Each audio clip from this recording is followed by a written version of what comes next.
Selamat pagi menjelang siang.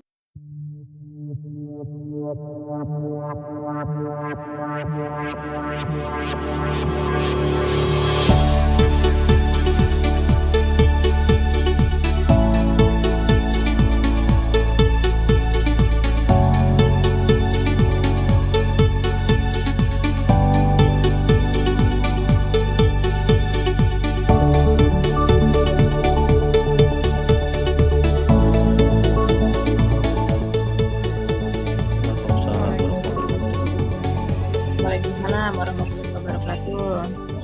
Di cuaca yang alhamdulillah sejuk ini dari semalam sampai hari ini, mudah-mudahan tidak ada kendala karena di jaringan kita semua, jadi semua bisa berjalan dengan lancar dan baik. Amin. Baik, sebelum kita mulai nanti hari ini kita akan membahas tentang genetical intelligence.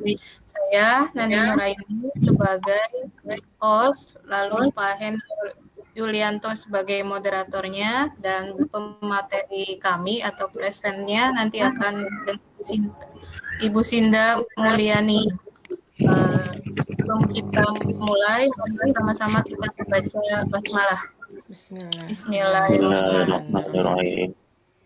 Silakan untuk Pak Hendro, untuk saya serahkan kepada moderator dengan Pak Hendro. Terima kasih. Baik, terima kasih Bu Nani Nuraini. Assalamualaikum warahmatullahi wabarakatuh. Waalaikumsalam warahmatullahi wabarakatuh. Waalaikumsalam warahmatullahi wabarakatuh. Selamat pagi menjelang siang, ibu-ibu semuanya ini. Bapak-bapaknya saya sendiri, tidak apa-apa. Cuacanya cukup mendukung buat rebahan. Sambil rebahan kita ngobrol bareng. Kalau yang kemarin kita ngopi itu ngobrol pagi, sekarang ngopinya ngobrol inspirasi.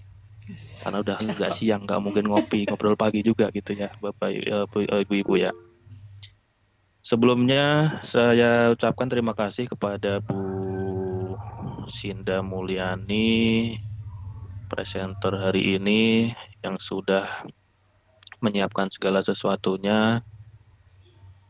Saya ucapkan terima kasih juga kepada Bapak Ibu yang sudah berkenan hadir di room. Mudah-mudahan kita semuanya selalu dalam keadaan sehat walafiat. Pada kesempatan ini kita akan ngobrol inspirasi dengan judul memahami gaya belajar anak. Dan kita sudah ketahui bahwa terutama di lingkungan pendidikan, Bapak Ibu guru sudah tidak asing lagi melihat tingkah laku anak yang beragam, bermacam-macam. Dalam satu kelas itu ada yang biasa-biasa saja, ada yang super aktif, ada yang males banget, sampai harus didorong-dorong, ditarik-tarik, tetap aja malesnya luar biasa. Nah, perlu trik-trik khusus atau hal-hal khusus terutama bagi kita para pendidik mengetahui karakter-karakter siswa dengan gaya belajar mereka supaya kita juga tepat ketika akan memberikan materi kepada mereka. Intinya adalah supaya tidak salah dalam mendidik. Nah, pada kesempatan ini Bu Sinda Mulyani SPD Ing dari SMK Tunas Jaka Sampurna Bekasi akan mengupas bagaimana cara memahami siswa, cara memahami gaya belajar anak dengan genetik intelijen.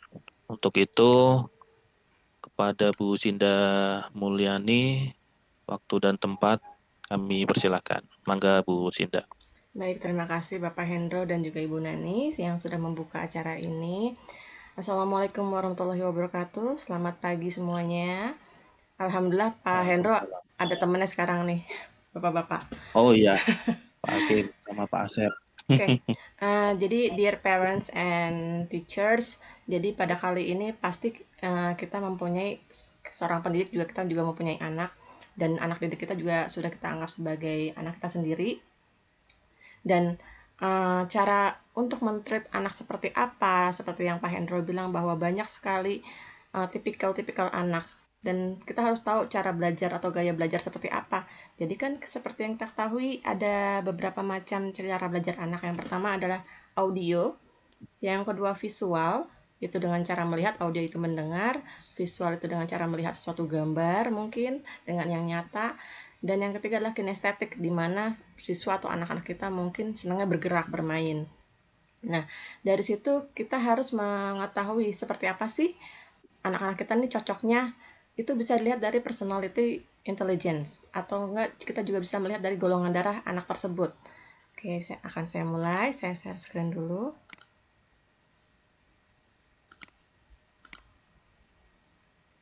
Oke, sudah terlihatkah? Sudah ya? Sudah, Bu. Oke. Oke, di sini kita harus menemukan potensi diri kita melalui personality genetik. Mungkin dari Bapak Ibu atau semuanya ada yang pernah dengar kata Stephen. Tes Stephen yaitu tes sidik jari. Kalau dalam psikologi itu kan ada juga tes psikologi dengan cara mengetahui ada plekmatis, ada melankolis dan sebagainya. Tapi di sini lebih akurat lagi dengan menggunakan tes sidik jari. Kebetulan di sekolah kami juga menggunakan tes sidik jari dan saya juga guru-gurunya diwajibkan untuk tes sidik jari. Nah, dari situ saya tadi nggak percaya Bapak Ibu. Pas saya tahu tipe saya apa, saya golongan darahnya apa, kok di ini dia cocok gitu. Jadi setelah itu kita mulai menggali seperti apa sih diri saya dan diri anak-anak kita atau anak-anak didik. Ya, seperti yang kita tahu ini ada teachers di sini dan mungkin ini animals-nya adalah anak-anak didik kita dianalogikan seperti itu. Ada monkey, elephant, monyet, ikan dan segala macam itu tentu mempunyai karakteristik yang berbeda. Di mana burung keahliannya adalah terbang. Nggak mungkin kalau monyet bisa terbang. Jadi di sini dengan individu yang berbeda kita harus menemukan keunikan dan kelebihan dari anak-anak kita. Jadi setiap orang itu jenius, namun jika Anda menilai ikan dengan kemampuannya memanjat pohon, dia akan meyakini sepanjang hidupnya bahwa dia itu bodoh. Padahal enggak ya, setiap anak pasti ada kepintarannya masing-masing. Dan bakat, yaitu kepandaian, sifat, dan pembawaan itu dibawa sejak lahir. Oke, saat ini yang kita lihat dalam kondisi fisiknya adalah kita terbentuk menjadi 20% dari genetik dan 80% dari lingkungan. Jadi anak-anak kita seperti apa itu mostly dibentuk dari lingkungan di mana anak itu berada. Punten Bu Sinda nih belum jalan. Oh, belum jalan ya? Kenapa ya? Iya, sheet-nya. Kenapa ya tuh? Bentar. Baru yang slide pertama aja, belum geser.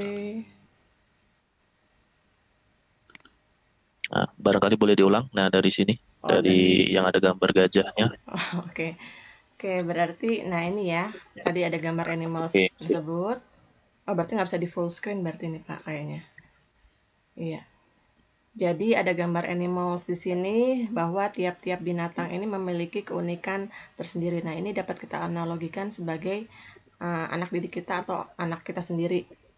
Jadi dengan keahliannya masing-masing dan kita tahu kemampuannya mereka, sisi sebelah mana kelebihannya, mereka akan jadi lebih hebat.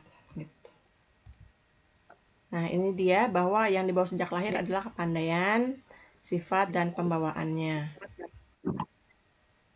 Nah, kondisi anak sekarang ini disebut juga fenotip, itu terbentuk dari 2 poin, 2 aspek. Yang pertama 20%-nya adalah genetik, yaitu dari golongan darah, dari DNA-nya, yang 80% adalah lingkungan. Ya, tapi di sini lingkungan berarti dia dapat berubah, tergantung di mana anak itu berada.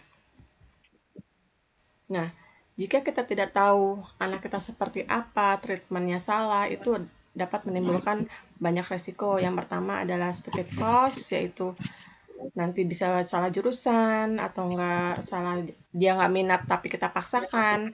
itu jangan sampai terjadi seperti itu, karena saya punya pengalaman pribadi, salah satu teman saya, dia masuk ke bahasa Inggris. Nah, di situ pas saya lihat dia grammarnya tuh salah, tapi dia punya sisi lebihannya adalah dia bisa menciptakan materi-materi bahasa Inggris dengan sangat baik, berupa games, berupa pendekatan kepada siswanya bagus. Setelah saya tanya, ternyata itu orang tuanya yang memaksa dia untuk ke jurusan bahasa Inggris. Dia pinginnya ke ekonomi. Nah, dari sini saya belajar sebagai parents juga, oh berarti nanti anak saya maunya apa, kita sebagai orang tua mensupport, kita hanya mengarahkan gitu. Nah, the second one, kalau misalnya kita nggak tahu anak kita ada di mana kelebihannya, itu bisa juga menghilangkan opportunity cost, yaitu kehilangan kesempatan.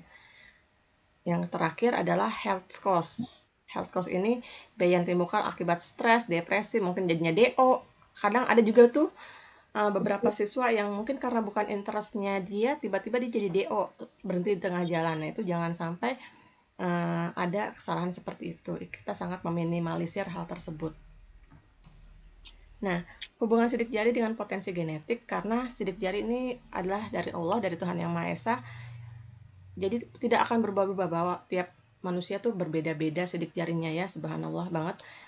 Ini dapat kita teliti dari sidik jari kita tersebut. Nah, ini teori para ahlinya ya, bahwa dari Paul MacLean itu ada mammalian brain dan sebagainya. Dari Ned Herman ada left limbic, left neocortex, dan sebagainya.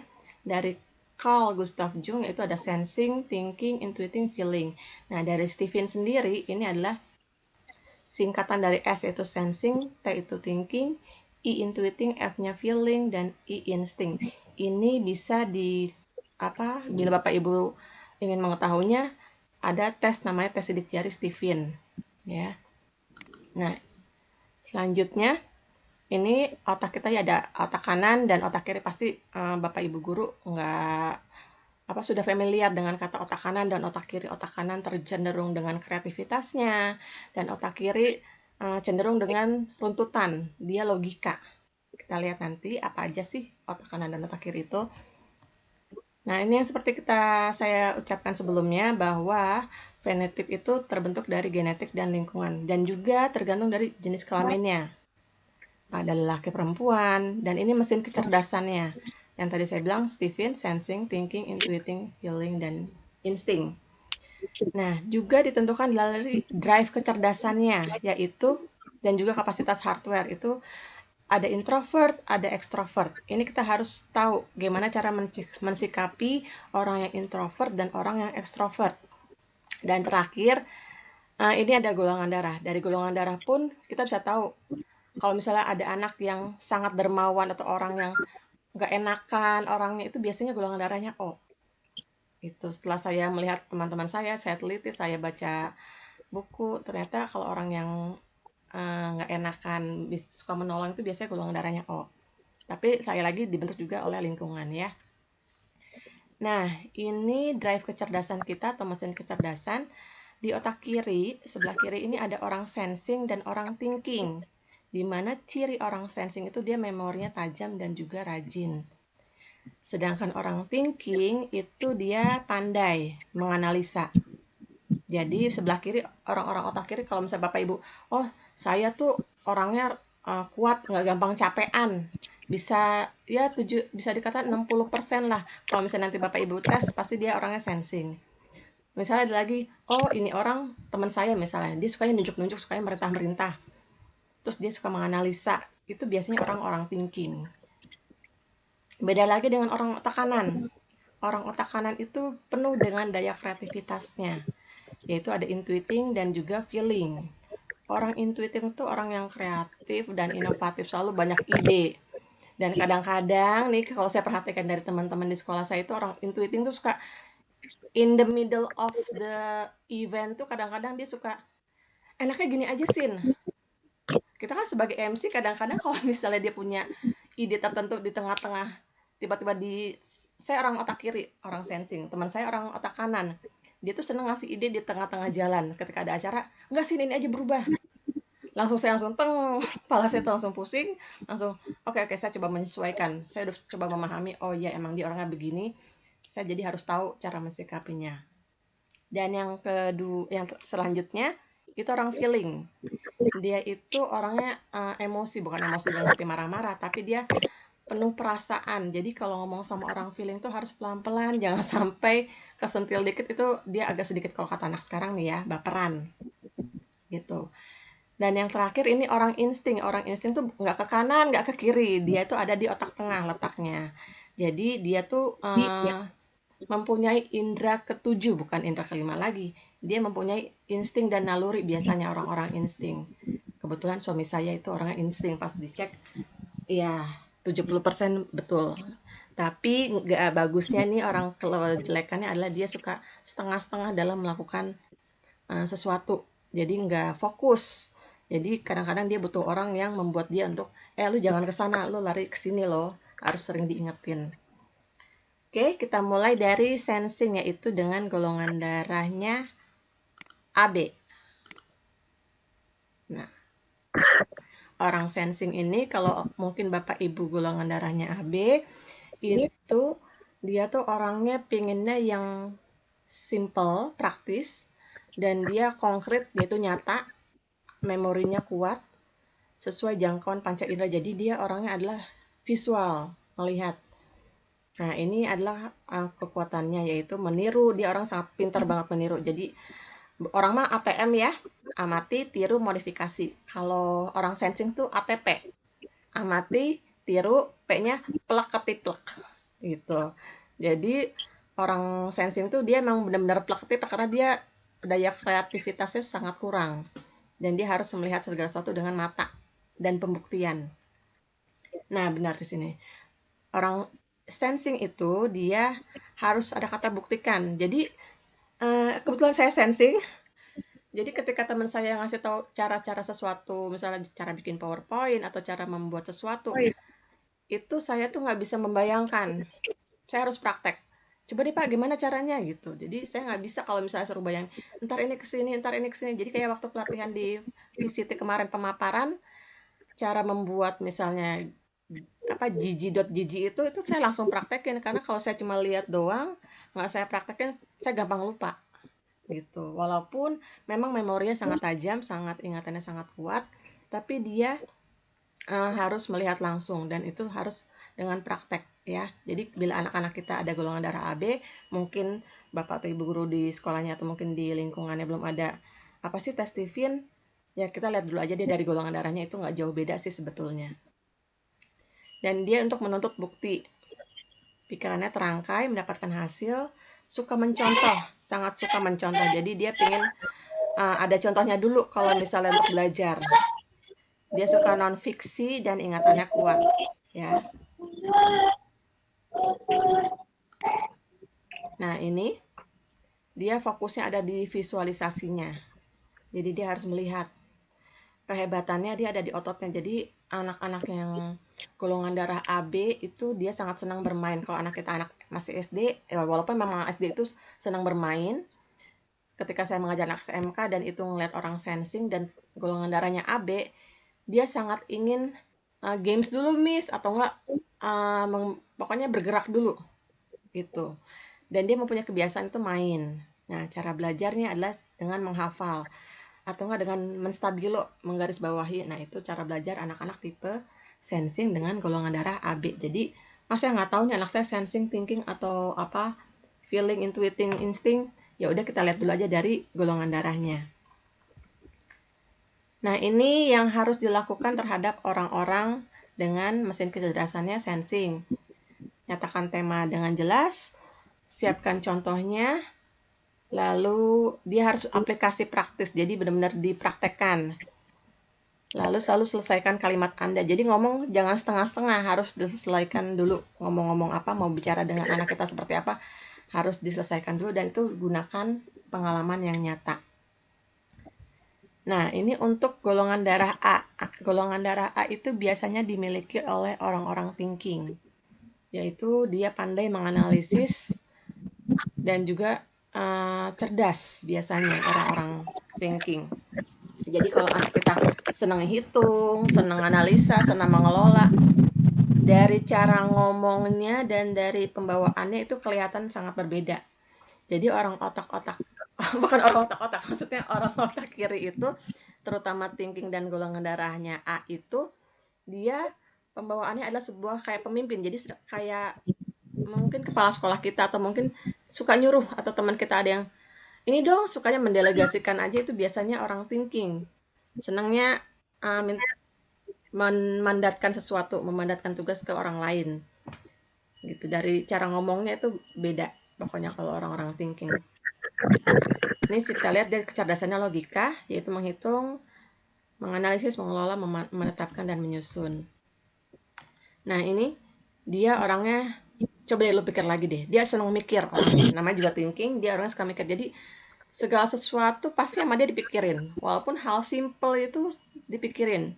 Dan teman saya juga begitu, iya Bu Sinda, saya tuh sampai besok mau masak apa aja saya pikirin, ini ntar gimana, belinya gimana. Ya ampun Bu, kayaknya nyiksa diri banget kalau begitu ya. Kalau saya mah ya udah lihat nanti aja gimana.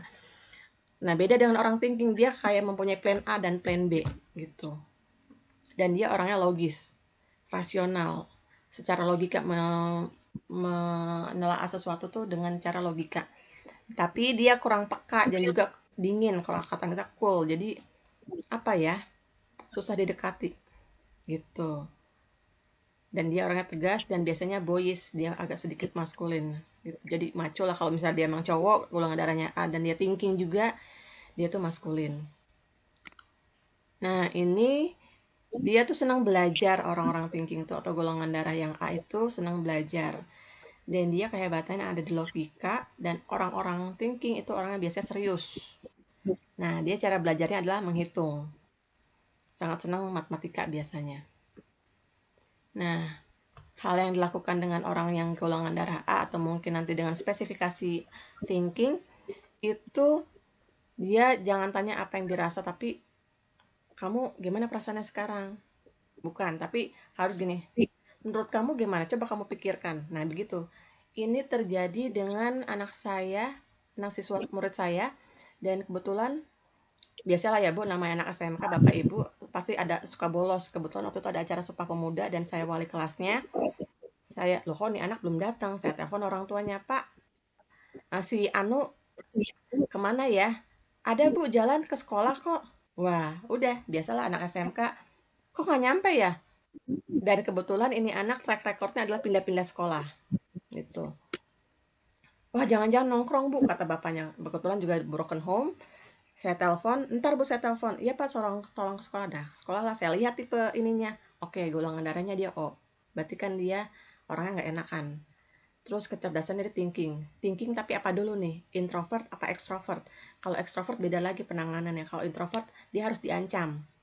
Harus dikasih ibaratnya api neraka lah. Gitu. Jadi saya ajak ngobrol. Udah benar-benar hati ke hati karena dia golongan darahnya oh saya harus pelan, tapi dia juga orangnya thinking kan, jadi saya harus coba kamu pikirin deh, kamu pindah-pindah terus, umur kamu sekian, kamu apa nggak malu? Nah harus dibuat seperti itu untuk menghadapi orang-orang yang memiliki kecerdasan thinking golongan darah A. Tapi kita lihat lagi golongan darahnya apa, kayak anak saya itu golongan darahnya O, harus ada sentuhan perasaannya gitu. Jadi kalimatnya adalah bukan yang dirasa, tapi coba kamu pikirin deh, kalau begini ntar gimana jadinya, gitu. Dan alhamdulillah sekarang makin kesini, dia tuh mulai badung-badungnya itu di kelas 10. Ketika udah mulai semester 2, semester kelas 11, dan sekarang kelas 12, alhamdulillah membaik dan udah jadi malah aktif sekarang ikut lomba-lomba. Karena ya mulai lagi dari lingkungannya tersebut bagaimana cara membentuk. Jadi kayak anak kita kan kayak tanah liat ya, semakin gimana, tergantung kita mau membentuknya seperti apa. Oke lanjut, sekarang adalah ini intuiting. Kok saya jadi bingung sendiri, mana ya ini, oh ini ternyata ini dia. Intuiting.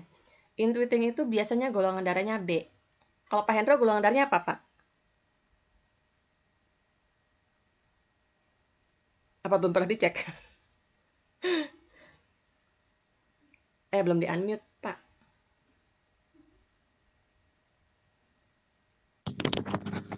Kalau saya kebetulan pernah ngecek itu thinking, cuman lupa extrovert apa introvert itu. Oh, pernah juga berarti Golongan darah, thinking, iya. golongan darahnya O. Oh, golongan darah O, Bu. Oh, golongan darah. Iya. Oh, iya. Berarti orangnya agak sedikit gak enakan. Terus jadi kalau misalnya temen nggak tega dia begitu gitu. Nah itu sebenarnya agak dilema, Betul. thinking tapi golongan darah. Oh itu kayak murid saya yang tadi itu Pak, pas saya lihat, saya belum tahu dia ngetes Steven, pas dia lihat cara ngomongnya kok tep gitu loh, logika dan teratur. Kamu kalau dites kayaknya thinking deh, saya gituin kan. Tapi kamu kayaknya orangnya nggak enakan, golongan darah kamu apa? Saya tanya. Oh Bu, oh iya pantesan. Udah, jadi dari kalau kita udah kebiasa berhubungan dengan seperti ini, kayak psikologi jadi ini ya, jadi kita tahu cara menangani anak seperti apa. Nah ini untuk intuiting, dia golongan darahnya B itu biasanya kreatif dan inovatif. Seperti yang saya bilang, orang B ini, orang intuitif itu orangnya jahil banget. Jadi kalau ngomong tuh kadang-kadang celetak-celetuk, suka displesetin, suka bercanda, itu orang-orang intuiting. Nah, teman saya juga ada orangnya thinking, tapi golongan darahnya B. Jadi ketika dia ngomong teratur, terus ada sesuatu ngomong yang mulai nyeletuk aneh itu, ya golongan darah B-nya muncul nih, gitu. Jadi itu bisa kita lihat dari orang-orang intuiting seperti itu. Nah, karena dia senang menghayal, orang-orang golongan darah B dan spesifikasinya intuiting, dia tuh orang senang ngayal. Jadi senangnya berimajinasi. Nanti kalau ini gimana ya gitu. Dia senang orangnya kreatif, unik, teoritis, berorientasi pada masa depan, analogi dan metafora, suka cerita fiksi. Terus hal-hal besar dan strategis, dia senang sekali untuk melakukan hal-hal yang wow, ibaratnya begitu ya. Nah, ini dia. Nah, ini fokusnya adalah imajinasi. Kehebatan adalah kreatif, kebiasaannya itu. Nah, ini saya bilang tadi usil, sangat amat jahil gitu. Cara belajarnya itu dia berupa pola. Jadi dia harus memolakan sesuatu. Jadi nggak mau yang misalnya ada teman saya intuiting. Kalau orang sensing kan biasanya dia senang kalau misalnya ada Excel. Terus gimana caranya supaya dibikin simple. Nah, itu orang-orang intuiting. Gimana cara mempolakan sesuatu pattern, sesuatu hal. Nah, apa yang harus kita lakukan dengan orang-orang intuiting? Jadi, dia harus membicarakan gambaran besar dan implikasi, dan juga membicarakan kemungkinan. Jadi, coba kira-kira kemungkinannya gimana nih kalau misalnya begini. Nah, itu sangat senang orang-orang intuiting. Dan juga imajinasi mereka harus dibangkitkan.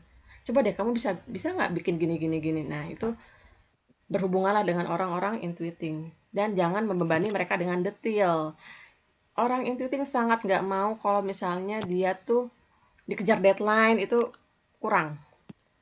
Dia ya udah ntar nunggu moodnya aja. Kadang-kadang in a sudden of event atau acara itu dia kadang-kadang gini aja saya baru moodnya keluar ya udah baru. Tapi kalau misalnya Bu, Pak, ntar ini gini ya, udah. Kadang-kadang dia nunggu moodnya dulu, dibarin aja, dicuekin gitu. Itu partner saya, Pak. Ada di guru teman saya juga dia intuiting. Dia tuh kalau untuk detail kurang suka. Jadi kalau misalnya ya udah ntar aja Sin gitu. Tapi kalau memang dia lagi moodnya datang, baru deh dia tuh langsung cepet kerjanya karena dia menggunakan kreativitas. Jadi kadang-kadang saya kalau ketemu teman saya yang intuiting ini, saya harus ngeliat dulu nih suasana hatinya gimana, terus lagi enak apa enggak nih diajak ngomong itu ya, untuk orang intuiting dan golongan darahnya B. Beda lagi dengan orang feeling. Dengan orang yang bergolongan darah O, itu dia biasanya menjadi pemimpin karena dia mempunyai retorika yang bagus di depan orang-orang. Sangat punya bahasa apa ya, kalau orang sensing kan dia nggak suka ngomongnya tuh belepotan. Kayak saya gini tuh sebenarnya orangnya belepotan kalau ngomong, nggak bisa ngomong depan umum. Jadi kadang-kadang yang saya pikirin sama yang saya omongin tuh bukan kurang nyambung sih. Jadi kayak lari-larian, nggak terfokus. Tapi beda dengan orang feeling dan golongan darah O. Itu biasanya tuh orangnya tenang, omongannya tuh vocabulary-nya tuh banyak. Ketika dia ngomong bertemu dengan khalayak ramai itu sangat banyak. Dan kalau nggak ada orang feeling tuh biasanya nggak ada lu, nggak rame gitu. Itu orang-orang feeling karena dia orangnya senang mingle, senang membaur dengan yang lain gitu. Ini ciri-cirinya dia bertegang rasa, bijak, menjaga hubungan emosional dan memimpin. Sangat amat menjaga hubungan emosional. Jadi dia tuh kayaknya nggak pingin kalau kayak gini saya nggak enak sama dia gitu. Nggak enakan juga karena ya ini golongan darahnya ini gitu. Itu yang membuat dia sekarang suka nggak enakan sama orang. Ini kebetulan kepala sekolah saya feeling golongan darahnya dia B. Tapi jadi kadang-kadang dia kalau minta tolong ke saya, Miss Indah maaf deh, ada kata maafnya dulu pasti. Maaf, bisa nggak gini. Pasti dia selalu gini, jadi orangnya tuh nggak enakan. Gitu, itu ciri khas orang-orang feeling dan golongan darah. Oh, berarti Pak Hendro nih, oh gitu. Nah, ini ciri-ciri orang feeling yaitu rasakan. Dan dia main hati, jadi bukan main hati ini ya Pak, main hati ke yang lain-lain. Tapi maksudnya di sini main hati ketika anak kita orangnya feeling, kita harus melihat situasi. Oh, ini begini. Jadi jangan sampai membekas pada hatinya. Nah, berorientasi pada orang, mengukur perasaan, hangat dan ramah. Ini ciri-ciri orang feeling. Empatik dan simpatik, mudah tersinggung. Nah, orangnya suka ngobrol, makanya saya bilang nggak dalu nggak rame ini orang-orang golongan darah O dan feeling. Orangnya tuh meyakinkan, lembut dan penyayang gitu. Nah, ini dia orang-orang feeling dan bergolongan darah O.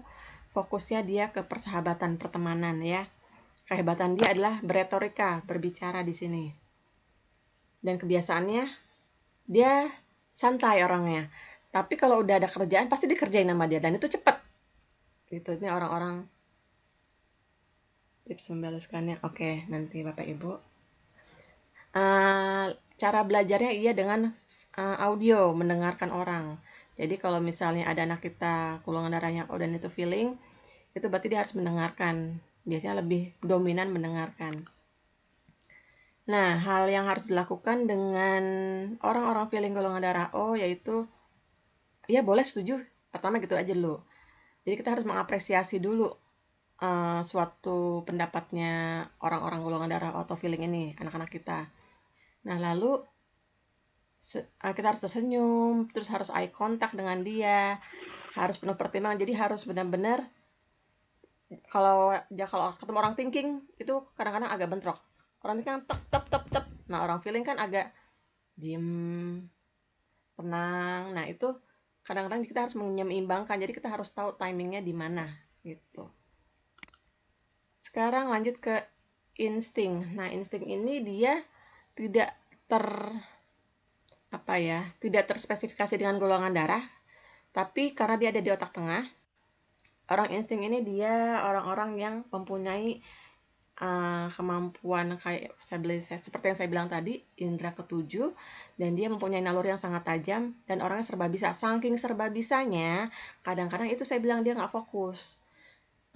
Bisa ini setengah, bisa masak setengah gitu. Jadi nggak fokus gitu. Dan saya bilang kenapa dia insting mempunyai indera ketujuh, ini pengalaman pribadi saya juga nih, saya cerita lagi jadinya.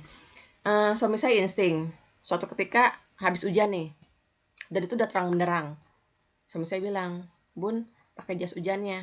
Nah, ngapain orang terang? Nggak usah lah. Terus nggak usah dibawa, udah tinggal di rumah aja. Kan saya namanya perempuan agak males kalau bawa jas hujan sebenarnya. Pakai itu males banget, gerah. Orang terang begini, enggak bawa aja ini. Nggak usah. Suatu ketika saya ke kantor rumah di BSK, keluarlah BSK, nyampe Al-Azhar, hujan besar. Langsung gini, pertama saya ngelawan suami, nggak boleh nih. Yang kedua, oh iya dia kan insting, dia bisa punya naluri dan indera ketujuh, jadi itu lagi jalan gitu. Jadi kadang-kadang saya suka dengerin dia. Milih pembantu aja nih, kadang-kadang saya tuh nggak bisa. Saya tuh orangnya, ya udah saya positive thinking aja sama orang. Tapi kalau suami saya dengan ngelihat orang, oke, bisa nih jadi buat bantuin di rumah.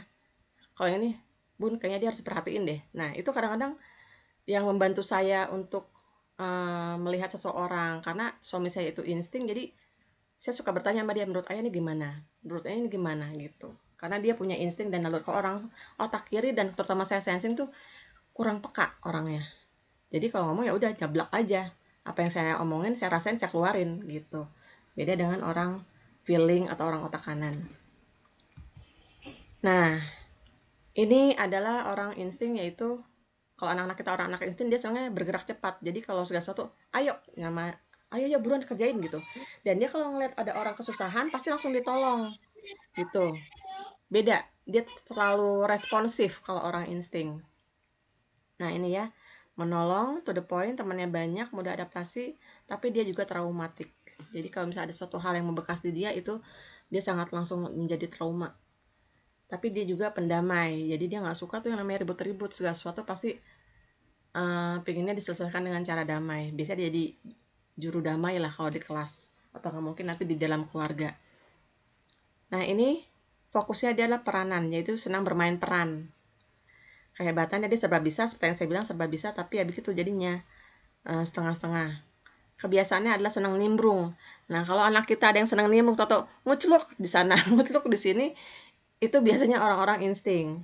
Nah, cara belajarnya dia dengan merangkum. Nah, hal yang harus dilakukan yaitu ngomongnya to the point tapi dengan lembut. Dia nggak suka yang rumit-rumit. Dan dia juga nggak suka kata-kata yang bersayap, jadi apa ya, bertele-tele lah. Sedikit kalimat aja. Nah, lalu tanggapi persis saya inginkan. Kalau misalnya jawab harga, nanya harga ya jawab harga. Jadi kalau saya nanya, jam berapa tadi kamu tidur?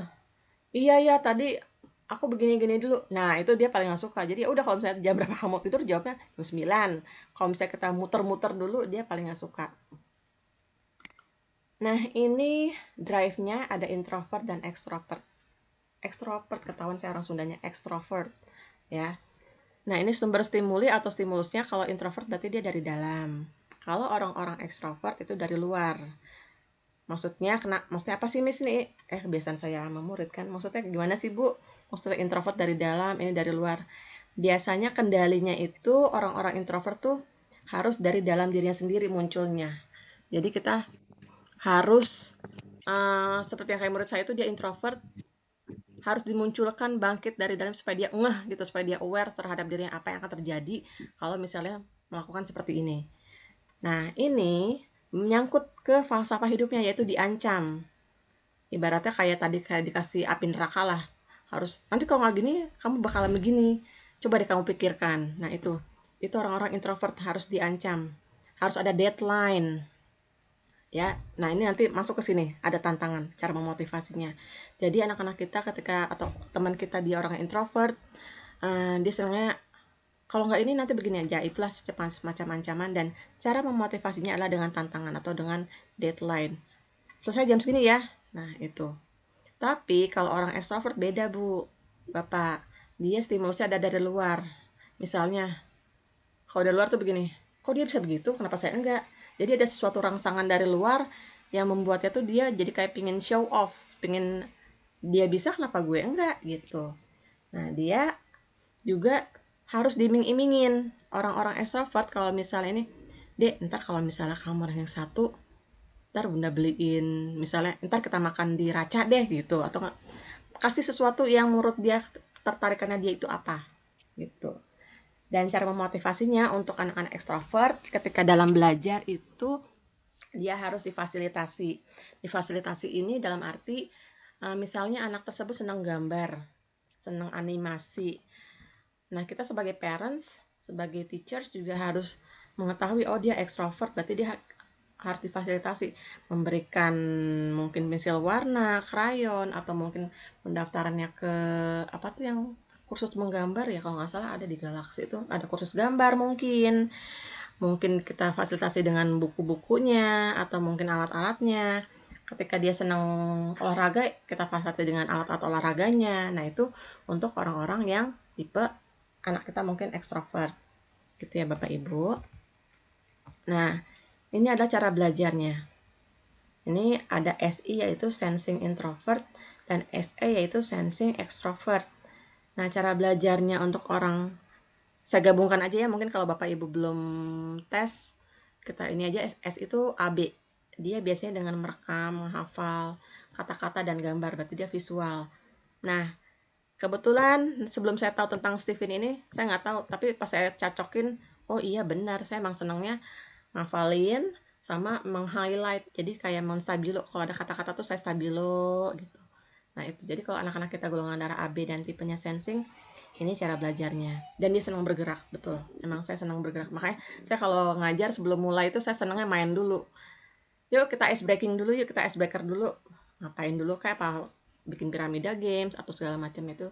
Saya pasti harus begitu dulu, kalau nggak saya moodnya hilang untuk ngajar. Nah, ini untuk orang golongan darah A atau dengan tipe Stephen. Dia senangnya menalar, melogikakan, menelusuri, membaca, karena dia senang banget membaca, menstrukturkan, mengaitkan, mengumpulkan, dan menentukan. Jadi kalau misalnya dia udah belajar dia senang ngumpulin data nih. Emang ini begini, emang ini begini. Nah, dia senang membaca gitu. Jadi dengan berupa skema atau mungkin bagan itu ciri-ciri orang yang golongan darahnya A atau tipe dan spesifikasi thinking. Kalau orang intuiting itu tadi golongan darahnya kalau salah B. Ya, B itu dia dengan mengkonsep, membayangkan, diberi bahasa tubuh, menggambar, pokoknya benar-benar yang memacu dengan kreativitasnya dia. Orang feeling golongan darah O itu dia dengan mendengar dan diskusi. Jadi ini orang feeling dengan golongan darah itu dia sangat senang sekali untuk berdiskusi. Jadi ketika mungkin kayak saya kasih contoh Pak Hendro ya karena udah tahu Steve ini apa sama golongan darahnya, jadi lebih enak saya ngomongnya. Mungkin Pak Hendro karena dia golongan darahnya O yaitu feeling, jadi dia orang sangat mendengar dan senang berdiskusi. Tapi karena dia thinking, nah dia juga memakai logikanya gitu. Untuk orang insting tersendiri itu dia senangnya merangkum buku. Jadi berangkat dari yang simpel terus baru yang ke kompleks itu dirangkum. Nah, ini untuk minat belajarnya dengan cara apa? Kalau orang sensing atau golongan darah AB itu dia dengan diberi reward gitu. Kalau orang thinking golongan darah A butuh diakui. Jalur kemenangan. Jadi kayak senang bersaing gitu. Orang-orang thinking ini. Orang intuiting itu dia dengan ruang gerak dan impian. Jadi kayak merasa, enggak tenang aja aku bisa kok. Enggak ada yang nggak bisa, enggak ada masalah. Kalau ada gue pasti semua masalah teratasi. Jadi kayak pegadaian gitu ya Bu, mengatasi masalah tanpa masalah gitu. Terus yang ke selanjutnya tuh orang feeling, itu dia harus dipuji, disentuh emosinya, didampingi. Itu cara kita mendampingi atau mengetahui minat belajar anak-anak kita dengan personality genetik ini dan juga golongan darahnya kalau belum tahu. Kalau orang insting tuh dengan kenyamanan dan ketelatenan itu scaffolding. Jadi pemicunya itu harus harus didampingin. Karena dia kan nggak fokus, jadi kita harus mendampingi anak tersebut. Nah, di sini ada SpongeBob, mungkin Bapak Ibu sudah pernah mendampingi putra-putrinya. Ada siapa ya ini ya? Kalau ada yang tahu? Ada yang pernah nonton? Di sini ada Squidward. Iya betul. Squidward. Ini siapa ya? Lupa saya namanya. Sandy. Iya betul. Sandy. Iya betul. Yang ini Patrick kalau nggak salah ya Bu ya. Ya. Nah ini SpongeBob sendiri. Nah ini siapa? Mr. Krab ya? Mr. Krab. Iya betul. Krab. Nah dari sini kita bisa mengetahui nih Bu, kita main games ya, kita lihat. Kita bisa nggak nih? Dia orangnya senang duit, ambisius, realistis dan bersemangat. Kira-kira itu tipikal apa nih? Atau golongan darahnya apa biasanya? Nggak gampang capek. Bukan. Ini kayak ya hampir betul, tapi lebih tepatnya dia sensing, yaitu golongan darah AB. Oh. Karena kalau golongan darah AB itu biasanya berhubungan dengan uang, Bu. Emang betul. Oh. Karena saya sendiri kebetulan sensing, golongan darahnya AB. Dari zaman saya SMA sampai sekarang saya megang duit mulu, bendahara mulu. Kalau saya gini, ini apa ngaruh ke ini ya? Saya jadi bingung sendiri. Di RT, Bu, jadi bendahara ya, astagfirullahaladzim Bu, saya udah bendahara keluarga, bendahara arisan, bendahara ini. Saya pusing, terus pas saya lihat, apa mungkin karena ngaruh ke golongan darah AB ya? Ya mungkin salah satunya karena itu lagi ya, genetik tadi itu. Nah, sekarang yang SpongeBob, ada perasa, lebay, moody, senang ketemu orang. Nah, ini ketahuan banget nih. Golongan darah apa ya Bapak Ibu? Atau enggak tipe apa? Sensing, tadi udah ini sensing. Ada thinking dengan golongan darah A, ada feeling dengan golongan darah O, ada intuiting dengan golongan darah B. Tinggal itu. Feeling ya? Iya betul, feeling. Karena dia perasa. Ini kalau ada door prize, saya kasih door prize nih. Nah ya, jadi di sini orang perasa, lebay, moody, senang ketemu orang itu pasti dia orang-orang feeling.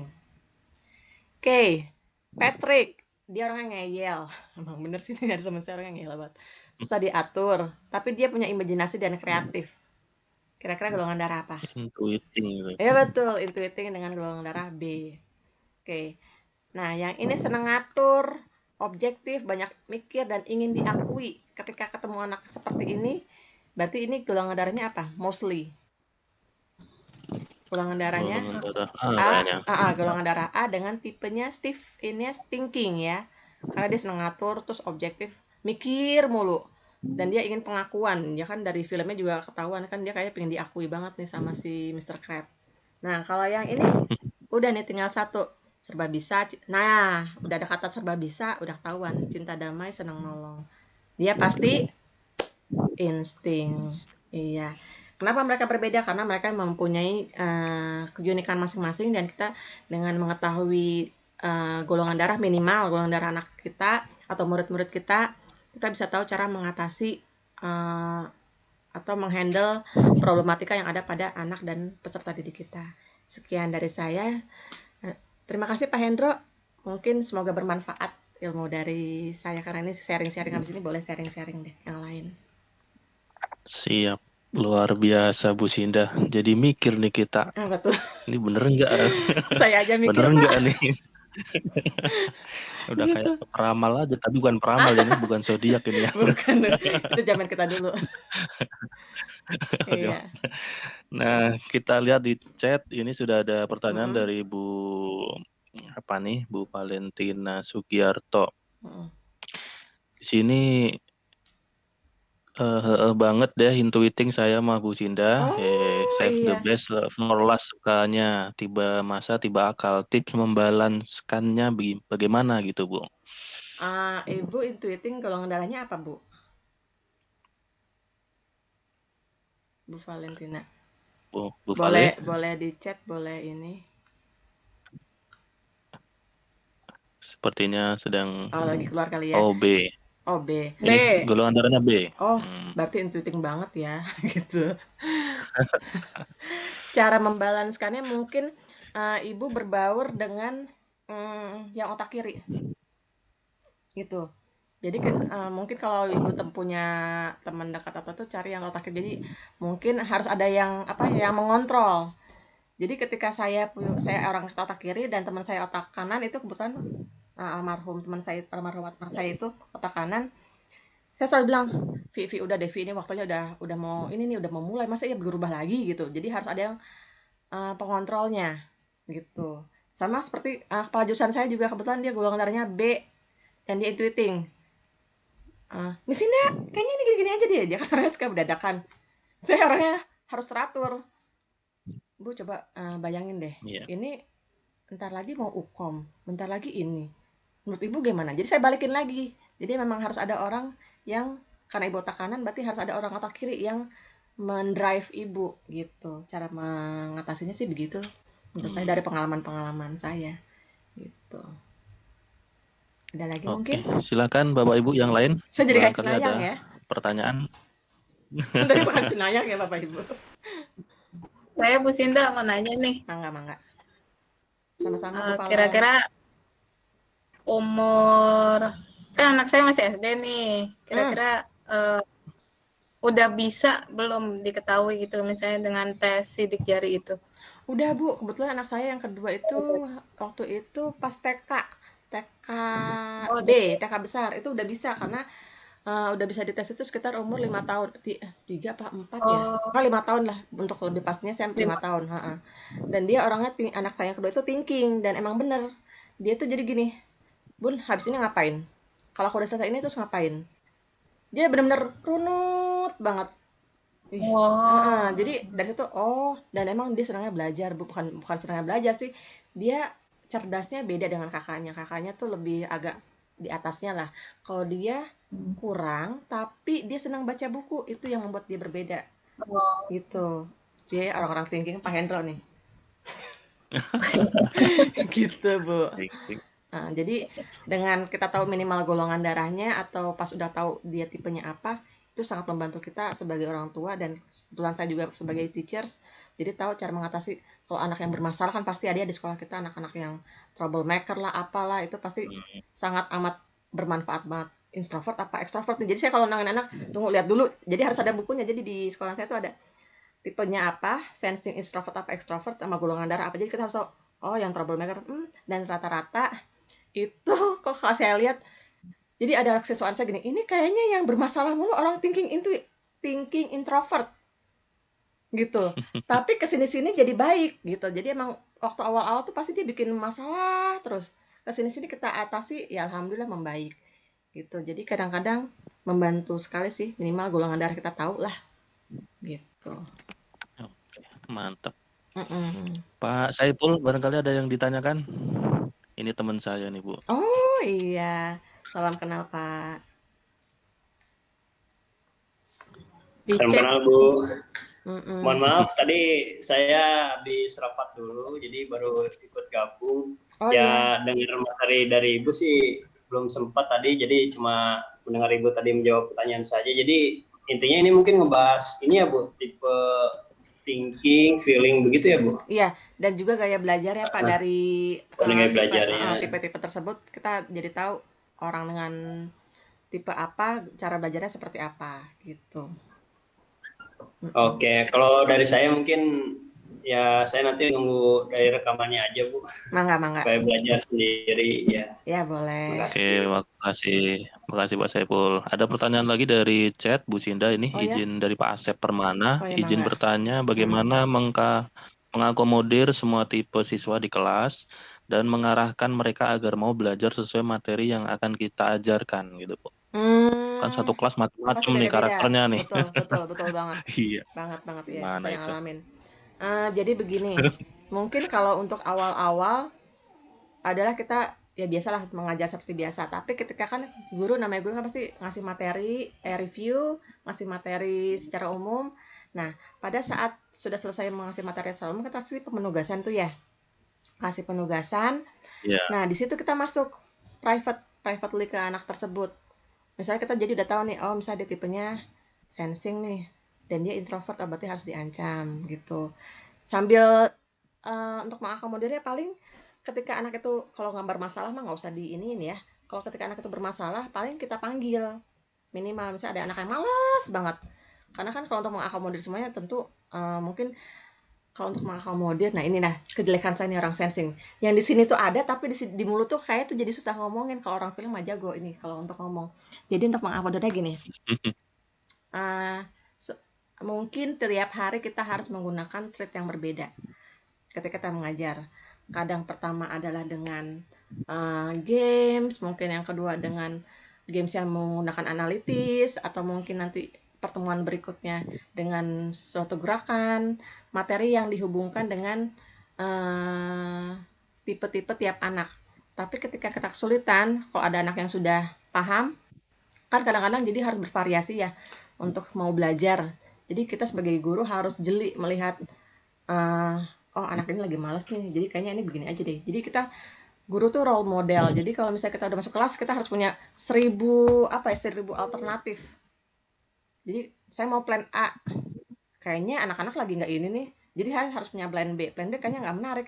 Plan C apalagi lagi mendung, kayaknya nggak enak banget nih. Nah kita harus punya berbagai banyak alternatif. Ketika kita mengakomodir seperti itu Pak, jadi tiap hari mungkin atau tiap pertemuan dibuat materinya sedemikian rupa untuk menarik dengan mungkin kinestetik. Misalnya Bapak matematika, ya udah anak mungkin ada yang senang bergerak, senang menyusun gambar anak kita, ya udah kita buat sesuatu yang bergerak. Nanti minggu depannya berbeda lagi. Ketika ada bermasalah satu anak yang memang benar-benar malasnya luar biasa, itu kita panggil gitu. Kita panggil, baru kita ajak ngobrol heart to heart lah.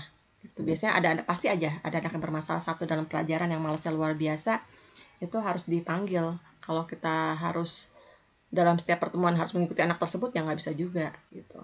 Gitu sih Pak Asep. Monggo kalau dari Bapak Ibu yang lain ada yang mau sharing juga. Monggo silakan Bapak Ibu. Kalau tidak ada saya yang nanya Bu Sinda. Ya. Saya dulu Pak Eno. Terus jadi serbu. Rebutan. Enggak, Bu Nani. Enggak Bu Nani. Salah dulu. Bu Sinda.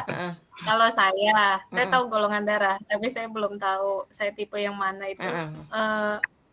Udah terlambat belum sih untuk saya Enggak. gitu? Enggak, belum terlambat. Enggak. Belum terlambat. Karena ada juga klien kita itu orang tuanya yang dia bingung. Waktu itu pernah tuh ada cerita atasan saya, ini bapaknya kadang dia sering keluar masuk kerjaan. Terus bapak, kata salah satu konselor saya, coba bapak tes deh biar kita tahu bapak tuh fokusnya ada di bidang apa. Terus oh iya, dia nyoba. Nah, setelah diketahui dan diberi konsultasi, oh bapak tuh intuiting harusnya tuh begini, pekerjaan yang cocok tuh seperti ini. Karena kan di Stephen ini itu dia tidak hanya cara belajar aja ya. Saya di sini cara belajar karena kita sebagai guru, tapi dia juga bisa tentang kerjaan, bisa juga tentang mungkin suami istri mungkin ya, karena jadi tahu oh suami saya begini, istri saya begini, harus diiniin. Orang thinking ketemu orang feeling itu agak repot juga. Satu thinking suaminya yang tep, istrinya yang baperan, udah cewek mah udah tahu istri nama cewek ya, perempuan Saya baperan. banget itu, saya Iya. banget. Nah itu jadi kita harus tahu mentriknya gitu sih. Belum terlambat Bu Nani. Oh, belum. Gitu. Terima kasih. Sama-sama. Mangga Pak Hendro. Ada pertanyaan lagi dari Pak Asep ini, Oh iya. Ibu. Kalau boleh bertanya yang kedua kalinya, bagaimana saya sebagai orang tua mengetahui secara cepat bahwa anak ini thinking introvert dan lain-lain, dan bagaimana kita menyesuaikan dengan kebiasaan kita di mana orang tua dan anak mempunyai golongan yang berbeda. Itu yang saya rasakan, benar. Cara cepatnya ya berarti tes ya Pak, kalau itu cara cepatnya. Cara cepatnya itu tes Stephen. Nah itu, tapi bisa terlihat biasanya kalau misalnya, saya nggak tahu nih tes Stephen di mana, mungkin bisa cari tahu. Nah kebetulan sekolah saya juga ada, itu operatornya. Biasanya orang-orang thinking introvert itu, atau kita belum tahu nih, anak kita itu, ini gimana ya, orang tua mengetahui secara cepat bahwa anak ini thinking introvert, dan lain-lain. Cara taunya. Oke, pertama adalah ketika kita harus jadi misalnya kita menginin anak, kita tahu triknya. Ya saya bilang lah, introvert extrovert ada dua. Pertama, ketika kita memberitahu atau mengancam anak kita, Dek kalau kamu nggak ini ntar begini nih. Nah ketika dia berubah, itu berarti dia introvert. Tapi ketika dia nggak berubah atau gini, Dek, entah kalau misalnya ini, kalau kita diiming-imingin, disayang, dielus, itu dia berubah, berarti dia ekstrovert. Itu kayak saya Pak. Jadi kalau ketika ada ini, misalnya ada suatu pekerjaan jelek nih, ini jelek banget kayak gini, udah saya nggak mood, males saya kerjain. Tapi ketika, bagus loh, coba lagi. Nah itu saya jadi makin senang. Ya namanya orang ekstrovert kan senang diiming-imingin, senang disayang, gitu. Itu cara mengetahuinya Pak. Nah, cara tahu perbedaannya, ini thinking, ini intuiting, seperti saya bilang lagi. Kalau thinking sama sensing itu kan di otak kiri. Otak kiri itu dia runut. Runut itu dia harus habis A, B, habis B, C. Terus aja, secara step-step. Itu biasanya orang-orang thinking. Kalau orang thinking, dia senangnya nunjuk-nunjuk, senangnya merintah-merintah. Kalau orang sensing, anak-anak kita sensing itu biasanya dia senang nggak gampang capek. Nggak gampang capek, terus jadi senangnya main. Emang betul, saya pribadi orangnya, ibu saya sendiri almarhumah bilang, Sin kamu tuh kok habis ini begini, habis ini begini. Kayaknya nggak gampang capek dan dia nggak gampang sakit biasanya. Itu energinya tuh terkuras di luar kalau orang-orang sensing. Gitu. Kalau orang otak kanan yang ada tadi feeling sama intuiting, kalau anak bapak ibu dia kreatif, senang gambar, mostly anak-anak otak kanan tuh senang gambar. Dan dia senang film-film fiksi. Orang otak kanan karena dia menggunakan perasaan dan dia suka dadakan, nggak suka diatur, usil, anak ibu usil. Nah itu biasanya dia otak kanan, gitu sih Pak. Apa ada lagi nggak ya? Oke. Cara kita menyesuaikan? Luar biasa. Iya, ya begitu sama lah ya, mostly. Oke, luar biasa Bu Sinda. Satu lagi pertanyaan dari saya mungkin ya. Oh ya boleh. Iya, berapa sih biayanya sekarang Bu kalau tes Stephen begitu? Dulu, ya sekarang itu per Januari 2020 kemarin yang saya dengar dan saya ikut pelatihannya itu 500.000. Waktu awal saya mah itu masih 250. Oh gitu ya. Betul. Itu kalau kali di sekolah ada 1.000 siswa udah berapa berapa ratus juta. Makanya itu. kalau di sekolah saya yang pas mau Luar daftar, biasa. pasti kan udah satu paket sama tes Stephen. Oh gitu. Kalau di sekolah saya gitu udah satu paket, bayar DOP sama tes Stephen itu. Jadi kita guru-guru nggak kebingungan cara ngatasin anaknya gimana. Itu Oke. Iya. Oke, Terus karena waktu juga sudah udah setengah lewat 12, 4 menit. iya. Ya nggak terasa luar biasa ini ngobrol inspirasi, ngopi kita sama Bu Sinda ini. Terasa cepat waktu berjalan, Iya, nggak berasa. luar biasa. Iya. Jadi mudah-mudahan apa yang disampaikan oleh Bu Sinda tadi bisa menambah wawasan kita. Oh ternyata menangani anak, menangani siswa itu ada triknya gitu ya. Iya, betul. Nggak asal diomelin, nggak asal Mhm. di apa itu Dipecut apa dihukum gitu dihukum, ya. iya. Ternyata Ada trik-triknya. ternyata ada triknya, ada karakter-karakter yang menempel pada diri si siswa atau anak Jangan sampai dan salah itu arahan. butuh ilmu juga. Jangan sampai salah mendidik Iya, gitu. betul. Oke, terima kasih Bu Sinda atas materinya yang luar Sama-sama, biasa. Bapak. Terima kasih Bapak Ibu semuanya. Terima kasih Bapak Ibu semuanya yang sudah hadir di room pada siang hari ini, ngobrol inspirasi bersama Bu Sinda yang luar biasa, energik. Ini bawel kayaknya Bu Sinda ini. Seneng ngoceh ya? Iya, terima kasih sekali lagi kepada Bapak Ibu Sama-sama. semuanya. Saya selaku moderator pamit undur diri. Mohon maaf apabila ada kata-kata yang kurang berkenan. Waktu dan tempat saya kembalikan ke Bu Nani selaku host. Saya akhiri. Wassalamualaikum warahmatullahi wabarakatuh. Waalaikumsalam warahmatullahi Waalaikumsalam wabarakatuh. warahmatullahi wabarakatuh. Alhamdulillah, terima kasih Bu Sinda, Pak Hendro Sama-sama Ibu. untuk diskusinya hari ini. Terima kasih untuk Bapak Ibu semuanya sudah gabung dengan kami. Semoga yang disampaikan oleh Bu Sinda bisa bermanfaat buat kita semua. Amin. Saya sebagai host mengucapkan mohon maaf kalau ada salah-salah kata. Terima kasih. Wassalamualaikum warahmatullahi wabarakatuh. Waalaikumsalam warahmatullahi wabarakatuh.